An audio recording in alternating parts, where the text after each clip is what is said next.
Hello and welcome to LSAT Logic Applied. I'm your host, Andrew Leahey, an assistant teaching professor of law at Drexel Klein School of Law. This is a short format podcast where I take the tools from LSAT logical reasoning, assumptions, flaws, causation, strength and weaken, and apply them to real-world claims in the news, science, and public discourse. For those that don't know, the LSAT is the law school admission test, a standardized exam designed to assess logical reasoning, analytical thinking, and reading comprehension for law school applicants. It's a high-stakes test with a unique focus on how arguments work and how they fall apart. The LSAT is owned and administered by the Law School Admission Council, or LSAC. I don't claim any affiliation or ownership. I'm just here to teach the logic. You don't need to be studying for the LSAT to follow along. The point is to learn how to spot weak or incomplete reasoning in everyday life. The same kind of reasoning that LSAT trains you to attack under time pressure. Today's episode is about a powerful LSAT skill, understanding how inference questions actually show up on the test, and how inference to the best explanation works in the real world. The story we're looking at today isn't politics or fast food, it's prehistoric ecology. A recent research summary reports that Europe's so-called untouched wilderness was significantly shaped by Neanderthals and Mesolithic hunter-gatherers long before agriculture. Researchers ran computer simulations comparing different variables, climate change, megafauna, natural fires, and tested how well those variables explained fossil pollen data. When they added human hunting and fire use into the model, the fit improved significantly. The conclusion being circulated is prehistoric humans substantially shaped European ecosystems. That sounds like a historical claim, but structurally, it's an inference question. So let's break this down LSAT style. What is the reasoning structure? The premises are climate plus megafauna plus natural fires alone do not adequately explain pollen patterns.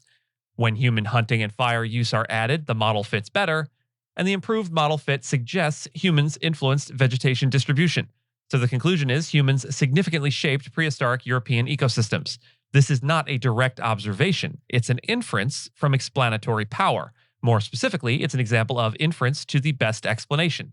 So let's use our LSAT lens for this claim. Here's where LSAT training becomes precise. Inference questions on the LSAT generally show up in two main forms. Must be true.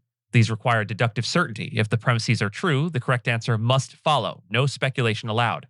Or most strongly supported. These are probabilistic. The correct answer doesn't have to be guaranteed, just better supported than the alternatives. Inference to the best explanation lives in that second category. On the LSAT, these questions often sound like, which of the following is most strongly supported? Or which hypothesis best explains the phenomenon described? The Neanderthal study fits this pattern exactly. The phenomenon is vegetation patterns don't match climate-only models. There are competing explanations, climate, megafauna, and fire.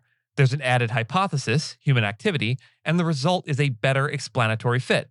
Therefore, human impact is the best explanation. This is textbook most strongly supported reasoning. But here's the key.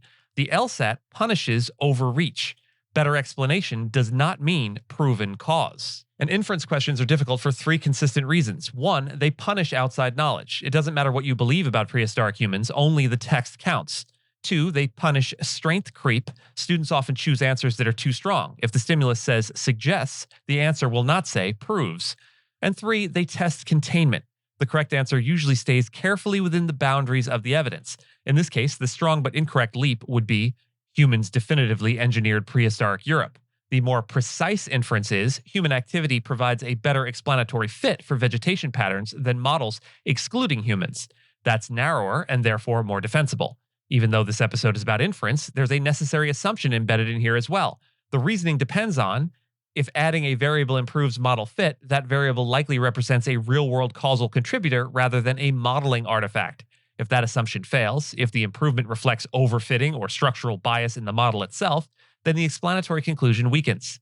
That's how inference and assumption interact, and the LSAT constantly blends them.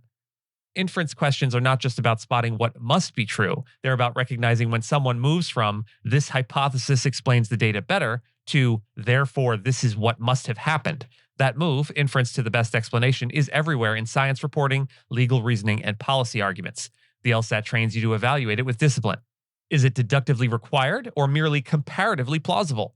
And is the conclusion staying within the strength of the evidence? Once you internalize that distinction, you start hearing arguments differently. Thanks for listening to LSAT Logic Applied. If you enjoyed this breakdown, subscribe for more short episodes where we apply clean logic to messy real-world claims. See you next time.